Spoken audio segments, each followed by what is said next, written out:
Hi అండి, నమస్తే. తెలుగు ఇండస్ట్రీకి మరో కొత్త దర్శకుడు వచ్చాడు. తనే భరత్ దర్శన్. 'ఓ సుకుమారి' అనే మంచి టైటిల్ తోటి, మంచి టీజర్ తోటి ఆయన వర్క్ ఏంటన్నది మనకు అర్థమవుతుంది. సో, ఈ దర్శకుడిలో ఉన్న టాలెంట్ ఏంటన్నది 17 తర్వాత తెలుస్తుంది. ఎందుకంటే ఈ సినిమా 17 తారీఖున రిలీజ్ అవుతుంది. ఈలోపు భరత్‌తో కొన్ని ముచ్చట్లు మాట్లాడుకుని, అసలు ఎక్కడి నుంచి వచ్చారు, ఈ సినిమా తీయడానికి గల కారణం ఏంటి, ఈ సినిమా వెనక పడిన కష్టం ఏంటి, ఇవన్నీ ఆయన మాటలు తెలుసుకుందాం. హాయ్ అండి. Hi sir. హాయ్. ఎలా ఉన్నారు?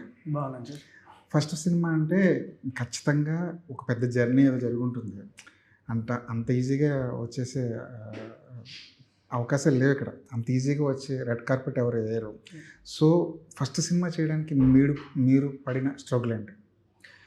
సార్ ఇనిషియల్గా ఏ బ్యాక్గ్రౌండ్ లేకుండా రావడం, దట్లో ఇండస్ట్రీలో లైక్ డైరెక్టర్ సీట్కి రావడం చాలా చాలా కష్టం. అవును. సో మీకు తెలిసిందే. సో ఇనిషియల్గా ఎట్లా అంటే అండి, సినిమా అంటే ఒక ప్యాషన్ అనేది ఉండేది. లైక్ లోపలికి ఎట్లా ఎంటర్ అయ్యేది అనేది నాకు అసలు అర్థమయ్యేదే కాదు. Like couple of my friends ఉన్నారు. వాళ్ళు ఏం చేస్తారంటే ఎప్పుడు కానీ రాస్తూనే ఉంటారు. నేను అడిగేది, మీరు ఇప్పుడు రాస్తూ ఉంటే ఎట్లా ఎంటర్ అవుతారా అని చెప్పేసి వాళ్ళు చాలా ఇయర్స్ వేస్ట్ చేసేవాళ్ళు. అండ్ వాళ్ళని చూస్తే నేను అనుకునేది, ఓకే ఈ ఇయర్ రైటింగ్లో నువ్వు స్పెండ్ చేసినావు అనుకోండి, నెక్స్ట్ ఏడీగా జాయిన్ కావాలి, నెక్స్ట్ ఇంకొకటి. సో ఆ విధంగా ఏడీగా నేను జాయిన్ అయిపోయినా. ఫస్ట్ నేను వర్క్ చేసింది కన్నడ మూవీకి అండి, ఫైటర్ అని.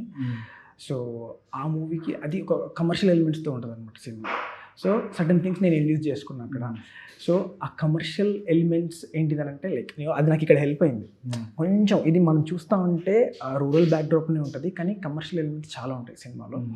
సో అక్కడ జాయిన్ అయినాక మళ్ళీ నరేషన్ చెప్పాలి అని అంటే కాంటాక్ట్స్ నాకు తక్కువ, ఎవరికి వెళ్ళి అప్రోచ్ అయ్యేది తెలిసేది కాదు. తెలియకుండా చాలా ప్రొడక్షన్ హౌసెస్కి నేను నా ఫ్రెండ్ శ్రీకాంత్ అని ఉండేవాడు అనమాట, ఇద్దరం తిరిగేది. ఎక్కడ వెళ్ళినా కానీ ఒకటే చెప్తారు, కథలు వినట్లేదండి. ఏ ప్రొడక్షన్ హౌస్కి వెళ్ళినా కానీ, పెద్ద ప్రొడక్షన్ హౌస్ కూడా కథలు వినట్లేదండి. ఎందుకన్నా క్వశ్చన్ వచ్చిందా, కథలు ఎందుకు వినట్లేదు ప్రొడక్షన్ హౌస్లో? లైక్ మనకు అక్కడ ఎవరు తెలీదు. సో తర్వాత నా రీసెర్చ్లో ఏం తెలిసిందంటే, someone has to refer you. ఎవరో ఒకరు వెనకాల పెద్ద రిఫరెన్స్ ఉండాలి, ఒక రిఫరెన్స్ ఉండాలి. ఇది బాగుందండి, వినండి, ఒకసారి వినండి అంటే అది. సో అక్కడికి రావడానికి చాలా ఎఫర్ట్ పెట్టామండి, చాలా ఎఫర్ట్. యాక్చువల్గా ఆ పాయింట్ తెలియకుండానే చాలా ఆఫీసెస్కి చాలా ఇయర్స్ తిరిగేవాళ్ళం.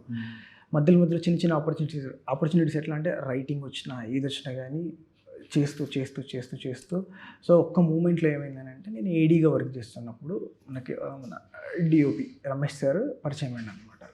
సో నాకు అనిపించింది, ఓకే ఒకటి మనం కొన్ని థింగ్స్ మనం ఫోర్స్ీ చేస్తాం కదా, లైక్ ప్రెడిక్ట్ చేస్తాం కదా. నాకు అనిపించింది maybe is very genuine person, so ఆయన ఏమైనా హెల్ప్ చేస్తాడేమో అని చెప్పేసి ఒకరోజు షెడ్యూల్ బ్రేక్లో సార్ని అడిగిన అనమాట. Sir need your appointment sir ఒక్కసారి వింటర్ ఒక లైన్ ఉంది అని చెప్తే, అప్పుడు తను ఏమన్నాడంటే, ఓకే మా ఐల్ టెల్ యూ అని అన్నాడు. తర్వాత ఒక దగ్గర రమ్మన్నాడు. సో వెళ్ళి అక్కడ ఆయనకి చెప్పినా అనమాట. ఒక 3 స్టోరీస్ చెప్తే తను ఏమన్నాడంటే, ఈ స్పాన్ పెద్దది, డెబ్యూగా ఇది నీకు రాదు. సో ఇంకోటి చిన్నదన్నా ఏంటంటే, అది వద్దులేని సార్ అన్న. సో ఆ చిన్నది ఇది ఇది వర్కౌట్ అయిద్దమ్మా అంటే. కొత్త డైరెక్టర్ల దగ్గర ఉన్న పెద్ద సమస్య ఏంటో చెప్పమంటారా సార్? వాళ్ళు వేసుకోవడమే పెద్ద సెటప్ వేసుకుంటారు అంతే కదా. నాకు ఒక పెద్ద స్టార్ హీరో కావాలి, ఒక 50-60 కోట్లు కావాలి అని దిగుతారు.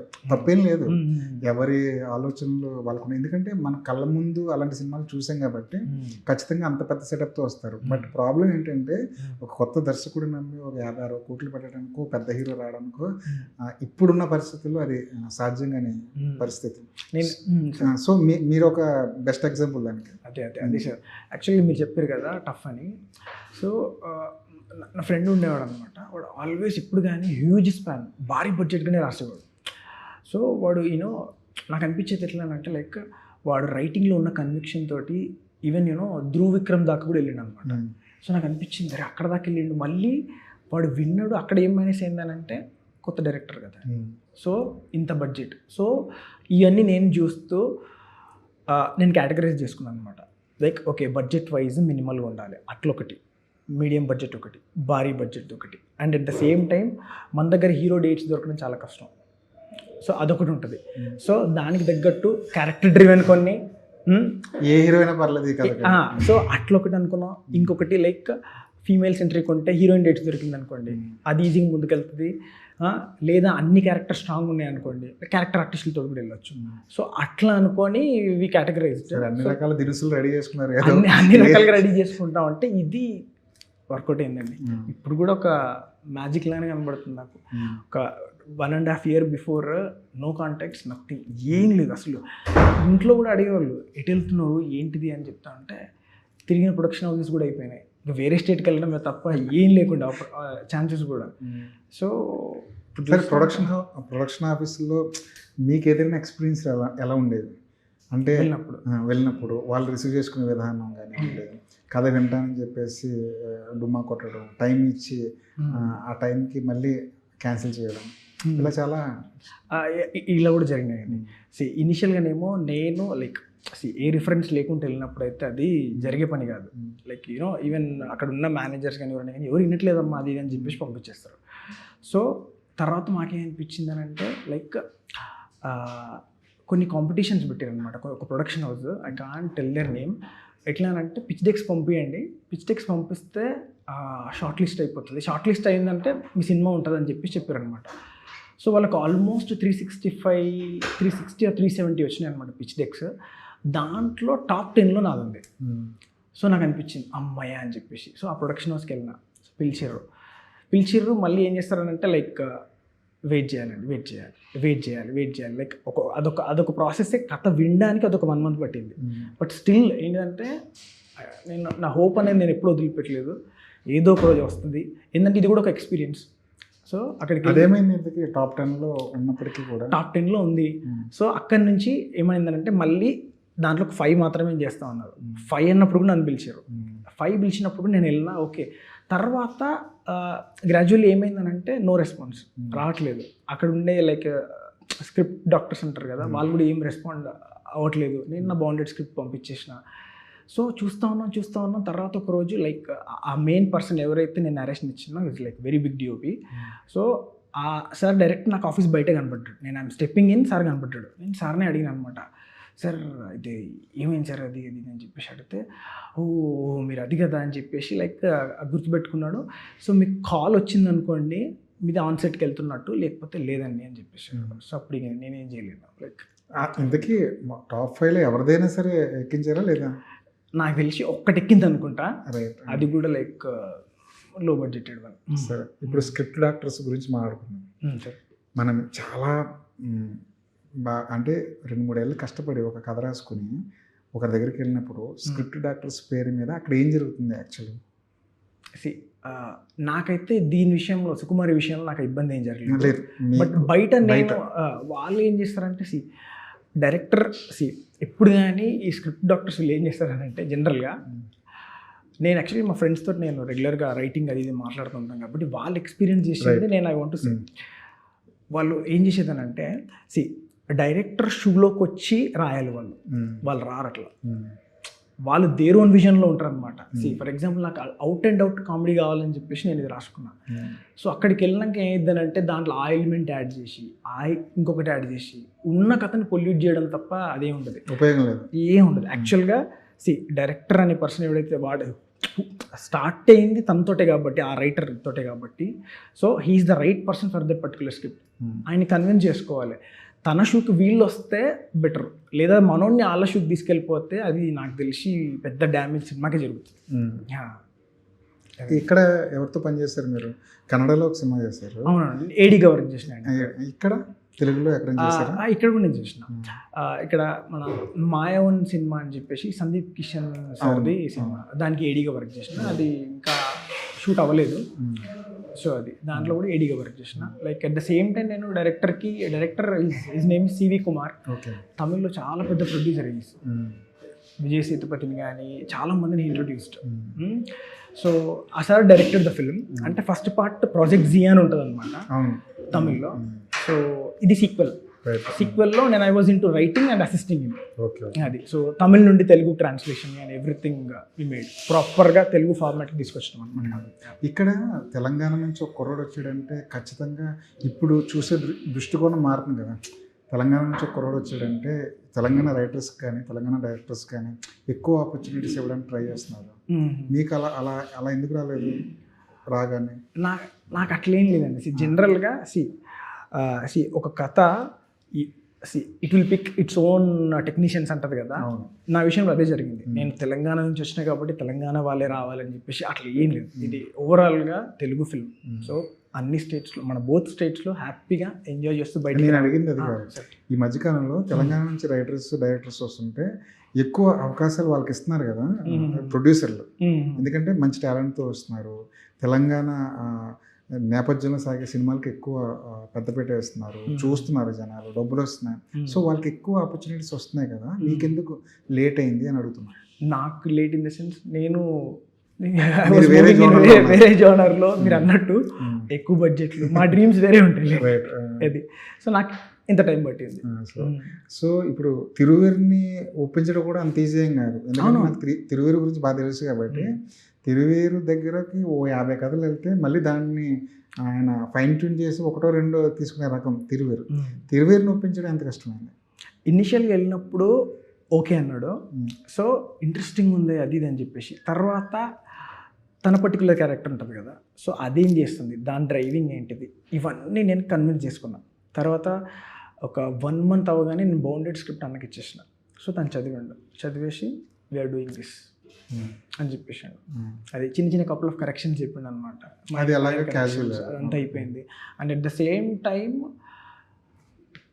ఈవెన్ రైటింగ్లో కూడా నాకు చాలా సజెషన్స్ ఇచ్చేవాడు. చూసుకో ఒకసారి ఈ సీన్ ఎలివేట్ కావాలంటే ఇంకొకటి ఏమైనా పడుతుంది, ఇంకో చూసుకో. ఈ నెవర్ కాంప్రమైజ్ ఆన్ స్క్రిప్ట్. ఎందుకంటే అదే ఆన్సెట్కి వచ్చేది, అక్కడే వాళ్ళు పర్ఫామ్ చేయాల్సింది కాబట్టి. సో అదొకటి కాషియస్గా మేము ఉన్నామండి.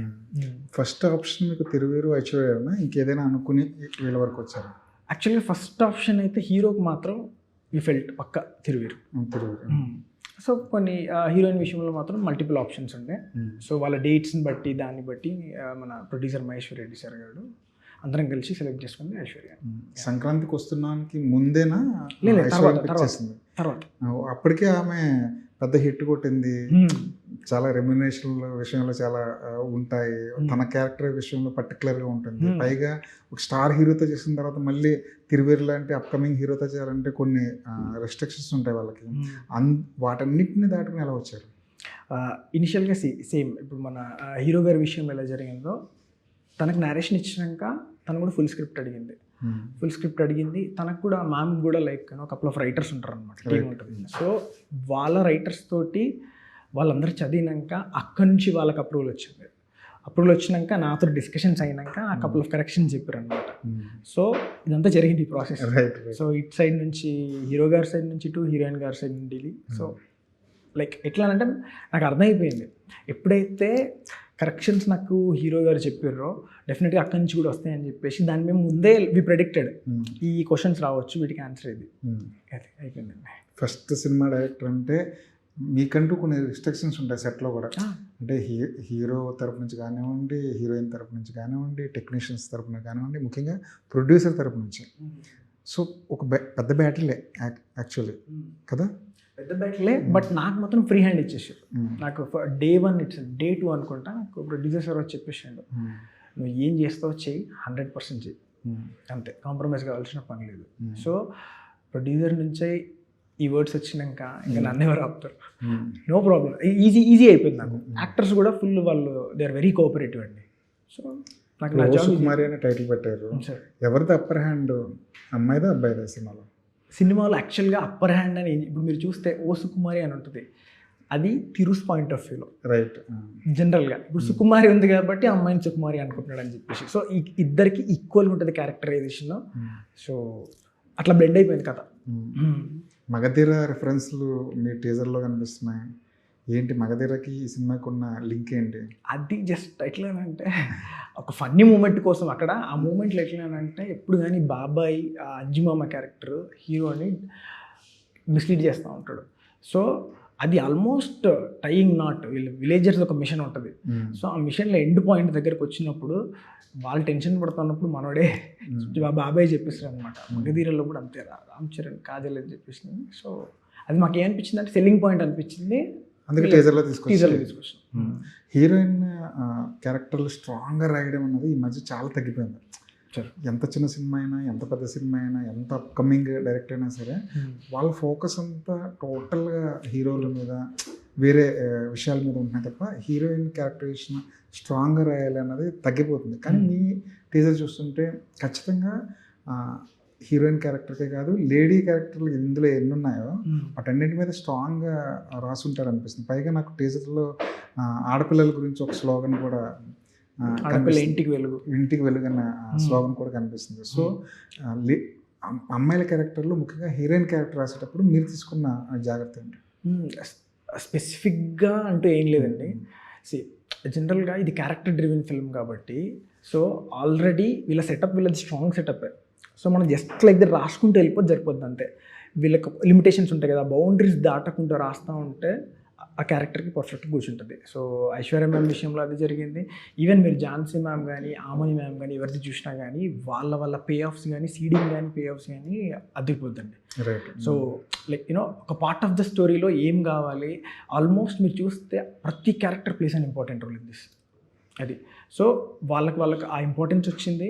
సో అది ఇంపార్టెన్స్ రావడం ఇన్ ద సెన్స్ ఏంటంటే కథ బాగా రావడం వల్ల అవన్నీ అది జరిగింది, అది కుదిరింది. క్యారెక్టర్ డ్రివెన్ స్టోరీస్లో మీకు బాగా నచ్చిన కథలు ఏంటి, బాగా నచ్చిన సినిమాలు ఏంటి? నాకు నచ్చింది భలే భలే మగాడిపోయి, మహానుభావుడు. అది రెండు అది రైటింగ్ ఎట్లా అంటే సార్, ఈజీ అయిపోద్ది నీకు టాస్క్. కథలో క్యారెక్టర్ని క్రియేట్ చేయడం బదులు దీని చుట్టూ కథలు కూడా ఇంకా ఈజీ అయిపోతుంది. ఈవెన్ మనం పెద్ద పెద్ద స్క్రీన్ ప్లే బుక్స్లో కూడా అది ఉంటుంది, క్యారెక్టర్ డ్రివెన్ ఫిల్మ్ ఈజీగా ఉంటుంది అది ఇది అని చెప్పేసి. సో నాకు లక్కీగా కుదిరింది. రైట్. మామూలుగా లేడీ ఓరియంటెడ్ సినిమాలు, ఇప్పుడు లేడీ క్యారెక్టర్ చుట్టూ కూడా కొన్ని కథలు అల్లుకున్నారు కదా, అలాంటి జానర్లో మీకు నచ్చిన సినిమాలు ఏంటి? Female centric films sir. Female centrics అంటే ఫీమేల్ సెంట్రిక్ కాకపోవచ్చు, ఫీమేల్కి సంబంధించిన క్యారెక్టర్ డ్రివెన్ సినిమాలు ఉంటాయి కదా. ఫర్ ఎగ్జాంపుల్ బొమ్మరిల్లు అలాంటి సినిమాని, తర్వాత కుమారి 21F ఇలాంటి సినిమాలు అంటే టిపికల్ క్యారెక్టరైజేషన్. నాకు యాక్చువల్గా దాంట్లో నాకు నచ్చింది ఏంటంటే ఐశ్వర్య మ్యామ్ది ఒక సినిమా ఉంటుంది, కాపేర్ అనే సింగం అని. అది అదిరిపోతుంది. లాస్ట్ ట్విస్ట్ అయితే మైండ్ బ్లోయింగ్ ఉంటుంది. సో అది ఇంకొకటి నయనతార మ్యామ్ది కూడా ఒక సినిమా ఉంటుంది, ఆ బోర్బావిలో. అక్కడ కూడా టూ గుడ్.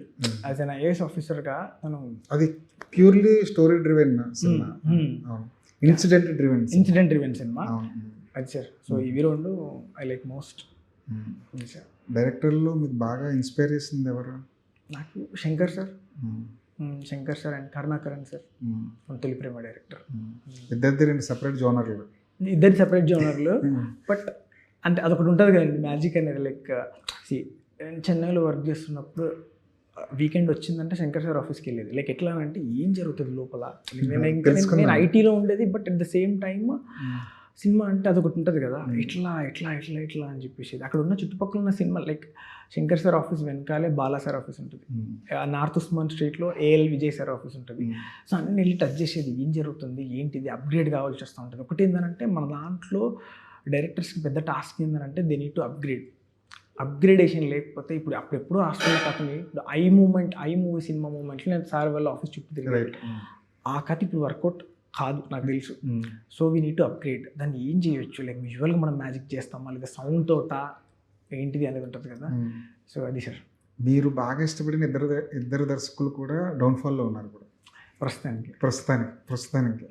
అంటే మీరు ఒక ఫ్యాన్గా లేదంటే ఒక డైరెక్టర్గా, ఒక రైటర్గా అనాలిసిస్ చేస్తారా? అంటే శంకర్ లాంటి డైరెక్టర్ ఎందుకు ఫ్లాప్లు ఇస్తున్నాడు, ఎందుకు సినిమా ఫ్లాప్ అవుతున్నాయి అనేది అనాలిసిస్ చేశారా? నేను యాజ్ ఎ ఫ్యాన్ అనలైజ్ చేస్తాను. నాకు అనిపిస్తుంది రైటింగ్ టీమ్స్ చుట్టూ ఉన్న వాళ్ళు ఇంకా కొంచెం స్ట్రాంగ్ ఉంటే ఇంకా బాగుంటుంది. సుజాత గారు లేరు కదా, అక్కడి నుంచి కొంచెం డౌన్ఫాల్ అయింది సార్ అది. బట్ వాట్ ఎవర్ ఆయన ఏది చేసినా కానీ మేము విల్ చీర్ ఫర్ హిమ్ అంతే. గేమ్ చేంజర్ నచ్చింది అయితే? గేమ్ చేంజర్ కూడా will cheer for Shankar sir. అవునా సార్. హీరోల్లో ఎవరు ఇష్టం బాగా? అంటే ఒక కథ రాస్తున్నప్పుడు మీ మైండ్లోకి తరచూ వచ్చే హీరో ఎవరు? అంటే ఇతని కోసం మనం కథ రాయాలి అనిపించేలాగా. తరచు అంటే జనరల్గా సార్ ఒకప్పుడు ఉండేది సార్, లైక్ ఒక 10 years బిఫోర్, లైక్ ఒక కళ్యాణ్ గారికి, మహేష్ బాబు డెబ్యూటెంట్స్కి మీరు తెలుసు కదా ఆశలు ఎక్కువ ఉంటాయి. సో ఇప్పుడు జనరల్గా అయితే ఏం లేదండి, న్యూట్రల్గా రాసుకుంటే వెళ్ళిపోవడమే. ఎవరు వస్తే వాళ్ళ తగ్గట్టు వీ కెన్ మోడిఫై. న్యూట్రల్గా రాసుకుంటే ఏంటంటే బెనిఫిట్, ఇప్పుడు ఫర్ ఎగ్జాంపుల్ మనకు తిరుగిరు వచ్చిండు, సో తను ఏ స్కేల్ ఉన్నాడో దాని తగ్గట్టు వీ కెన్ అవును అడాప్ట్ చేసుకోవచ్చు కథని. అవును. సో అది స్ట్రైట్ అవే మీరు ఒక పెద్ద హీరో కోసం ఒక పెద్ద బడ్జెట్ సినిమా రాసుకున్నారు. సో అది ఫ్యూచర్లో చూసే అవకాశం ఉందా? ఉంటుంది సార్, డెఫినెట్గా ఉంటుంది. ఏంటి జానర్ అది? Genre gangster drama. కానీ ఇప్పుడు గ్యాంగ్స్టర్ డ్రామాలకి మంచి గిరాకీ ఉన్నట్టుందిగా. ఇప్పుడు ఉంది. ఖచ్చితంగా మీ చేతిలో 1-2 హిట్స్ ఉంటే బాబు మంచి కథ ఉంటే చెప్పని చెప్పి పెద్ద హీరోలే అప్రోచ్ అయ్యే పరిస్థితి ఉంది ఇప్పుడు. అదే సార్, అదే. సో అందుకే మాకు every step very very important. Right from Sukumari next చేయబోయేది కానీ ఏదైనా కానీ సో చాలా జాగ్రత్తగా చాలా కాషియస్గా చేసిన సినిమాలే. ఈ సినిమా ఎందుకు చూడాలంటే ఏం చెప్తారండి? అంటే ఏ ఎలిమెంట్స్ ఆడియన్స్ బాగా అట్రాక్ట్ చేస్తుంటారు? సార్ జనరల్గా మీరు చూస్తా ఉంటే దీంట్లో అమ్మాయికి ముట్టుకుంటే షాక్ కొట్టేది అనేది కొత్త పాయింట్. సో ఈ మధ్యన మన తెలుగులో ఫ్యామిలీ ఎంటర్టైనర్స్ అనేది చాలా డ్రాప్ అయిపోయినాయి. సంక్రాంతికి ఆ మూమెంట్లో వచ్చినాయి, తర్వాత అన్నీ డ్రాప్ అయిపోయినాయి. So families they are waiting, they are in urge to reach the theatres. కానీ అట్లాంటి సినిమా ఇంకా రావట్లేదు. సో ఇది పక్కా ఫర్ ఫ్యామిలీస్. సో ఇంట్లో బాబాయ్ పిన్ని పిల్లలు అందరూ వెళ్ళి హ్యాపీగా, పిల్లలు అయితే విపరీతంగా నవ్వుకొని బయటికి రావచ్చు. సో ఈవెన్ ఫ్యామిలీ మెంబర్స్ ఎవరైనా కానీ. సో ఫ్యామిలీ ఎంటర్టైనర్గా దీన్ని రూపొందించడం కాబట్టి డెఫినెట్గా ఆడియన్స్ని వీళ్ళు. ప్రాబ్లం ఏంటంటే ఇప్పుడు థియేటర్కి ఆడియన్స్ రావడమే చాలా కష్టమైపోతుంది. ఒక కొత్త హీరో కొత్త డైరెక్టర్ కొత్త బ్యానర్ ఇవన్నీ వాళ్ళని అట్రాక్ట్ చేయట్లేదు ఎందుకో. సో ఇది కూడా ఒక పెద్ద ఛాలెంజ్ కదా. ఏం చేస్తారు థియేటర్ని రప్పించడానికి? థియేటర్ రప్పించడానికి మాకు ప్రమోషన్స్ అనేది చాలా పెద్ద thing. So we are doing that. So డెఫినెట్గా ఇంకా కొన్ని కపుల్ ఆఫ్ అదర్ ప్లాన్స్ కూడా ఉన్నాయి. టౌన్స్కి ఎట్లా వెళ్ళాలి, ఈ సినిమా ఉందని టౌన్స్లో తెలిసేది ఎట్లా. So we are planning for that. ఆ ప్రమోషనల్ ఈవెంట్స్ ద్వారా డెఫినెట్గా ప్రతి విలేజ్ టౌన్స్ కూడా డెఫినెట్గా వీఆర్ రీచింగ్. డెఫినెట్గా మీకు తెలుసు జనరల్గా తమిళ్లో కూడా ఒక మూవీ వచ్చిందండి, మామన్ అనే సినిమా. సో అదేంటిదని అంటే మల్టీప్లెక్స్ ఆడియన్స్లో ఆడలే, కోయంబత్తూర్ చెన్నైలో అక్కడ ఆడలే, చుట్టుపక్కల విలేజెస్లో it collected more than anything. So మేము జనరల్గా ఈ B and C సెంటర్స్ని కూడా వీఆర్ టార్గెటింగ్. సో డెఫినెట్గా it will reach for sure. Me friend సర్కిల్లో డైరెక్టర్లు అయిపోయిన వాళ్ళు ఉన్నారు? డైరెక్టర్ అయిపోయిన దాంట్లో నా ఫ్రెండ్ మన వివేక్ ఆత్రేయ అన్న. ఫ్రెండ్కి ఫ్రెండ్. సో అన్న పేరు విష్ణు ఉండేది, చెన్నైలో ఉన్నప్పుడు మాట్లాడేది. So is know Vivek Athreya. So విష్ణుగా ఉన్నప్పుడు నాకు తెలుసు. తర్వాత ఈవెన్ సరిపోతే శనివారం జరిగే మూమెంట్లో కూడా నేను సందీప్ మూవీ వర్క్ చేసేది పైన ఫ్లోర్లో, కింద కలిసేవాడు అన్న. హాయ్ అది అని చెప్పేసి మాట్లాడేవాళ్ళం. సో దాని తర్వాత నేను ఇంకొక ఫ్రెండ్ కూడా ఉన్నాడు, is also doing with Thiruveer. Right, okay. అంటే ఈ జర్నీలో ఎవరైనా కొంతమంది హీరోని కలవడం, కథలు చెప్పడం జరిగిందా? ఈ జర్నీలో అంటే ఇది రాకముందు నేను అప్రోచ్ అయ్యానండి చిన్న హీరోస్ని అప్రోచ్ అయ్యండి. సో ఉంటుంది కదా ఎవరికి వాళ్ళకి first thing we need to earn the trust అంటారు కదా. సో అది ఎట్లా చేస్తావు దీన్ని అనేది క్వశ్చన్ మార్క్ అని ఉంటుంది కదా. సో ఏం చదివారు ఇంతకీ మీరు? నేను ఇంజనీరింగ్ సార్, ఇంజనీరింగ్ చదివిన. ఈ మధ్య కాలంలో LLB కూడా చదివించిన. అంటే గ్యాప్ దొరికిగానే చదివిస్తారు? గ్యాప్ అంటే పేరెంట్స్ దృష్టిలో ఏముంటుందంటే వీడు సినిమాలను తిరుగుతున్నాడు, ఓకే లెట్ హిమ్ ట్రై. కానీ ఒకసారి వెనక్కి తిరిగి చూస్తే టైం వృధా అవద్దు కదా. సో నేను రెగ్యులర్గానే వెళ్ళేవాను కాలేజ్కి. సో అక్కడ నాకు ఇంకా మంచి స్టోరీస్ అక్కడ దొరికాయి. తర్వాత జాబ్ కూడా చేసినట్టున్నారు? అవును సార్. నేను జాబ్ నా కాలేజ్ ఇప్పుడు 2011లో అయిపోయింది. 2012 నుండి 18 వరకు ఐ వాజ్ ఇన్ జాబ్.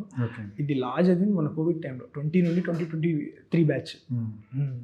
అది తర్వాత మళ్ళీ జాబ్ ఏం చేయలేదు? నేను ఏం చేయలేదు. ఎంత శాలరీ తీసుకునేవాళ్ళు? నాకు ఒక 50K వరకు వచ్చేది అప్పుడు. అంటే ఇప్పుడు ఉండుంటే మీకు ఖచ్చితంగా I will be earning in lakhs. మరి జాబ్ వదిలేశారు, ఇది అసలు ఎలా ఉంటుందో, ఛాన్స్ వస్తుందో రాదో తెలియని ఫీల్డ్ ఇది, ఆ భయాలు ఉంటాయి కదా? భయం ఉండేది సార్. కానీ ఒక్కటే ఏంటంటే నేను పాజిటివ్గా ఉండేది ఖచ్చితంగా. ఇది దగ్గరలో ఉందని నాకు ఏదో ఒక సెన్స్ అనేది ఉండేది. ఓకే దగ్గరకు వస్తున్నాం కానీ ఎక్కడో ఆగిపోయేది, ఎక్కడ ఆగిపోయేది. ఫినాన్షియల్గా తెలిసిందే ఇబ్బందులు ఉంటాయి. But at the same time my father కానీ మదర్ కానీ ఈవెన్ మై వైఫ్ కానీ ఫ్రెండ్స్ కానీ చెల్లెళ్ళు కానీ. సో నాకు ఒకటి అనిపించేది ఎట్లా అంటే ఒకవేళ నేను డైరెక్టర్ అయితే ఇంతమంది ఫ్యామిలీ థింగ్ అంతా మనం మార్చొచ్చు. లేదా దీంట్లోనే వర్క్ చేస్తే సేమ్ ఫినాన్షియల్ సిచ్యువేషన్స్ అవి కానీ ఏం మారు, యాస్టీస్గా అంతే ఉండిపోతుంది. సో ఎందుకు ట్రై చేయొద్దు, ఉన్నది ఒకటే జిందగీ అంటారు కదా. సో ఆ మూమెంట్లో నేను గట్టిగా కూర్చున్నా సార్.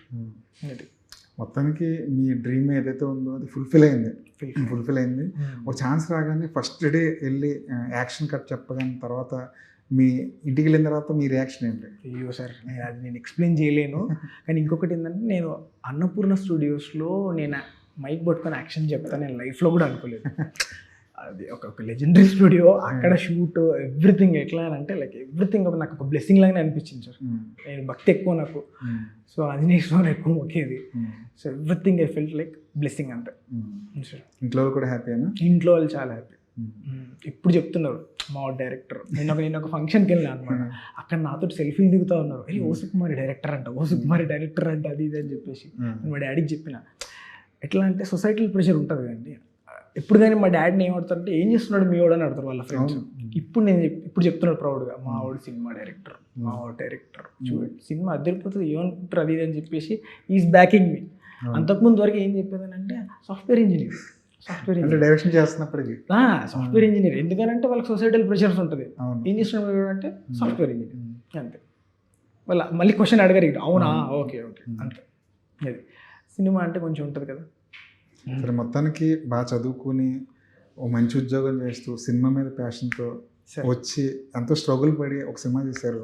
ఈ సినిమా మంచి హిట్ అవ్వాలి, మీరు ఏదైతే అనుకున్నారో పెద్ద పెద్ద కథలు, పెద్ద పెద్ద స్టార్లు ఏదైతే అనుకున్నారో అవి కూడా ఫుల్ఫిల్ అవ్వాలి, మంచి సినిమా అవ్వాలి మొత్తానికి తెలుగు ఆడియన్స్కి కోరుకుంటూ. Thank you very much. Thank you sir. 17th చూడండి మీరు కూడా థియేటర్స్లో. It will be fun blaster Pakka.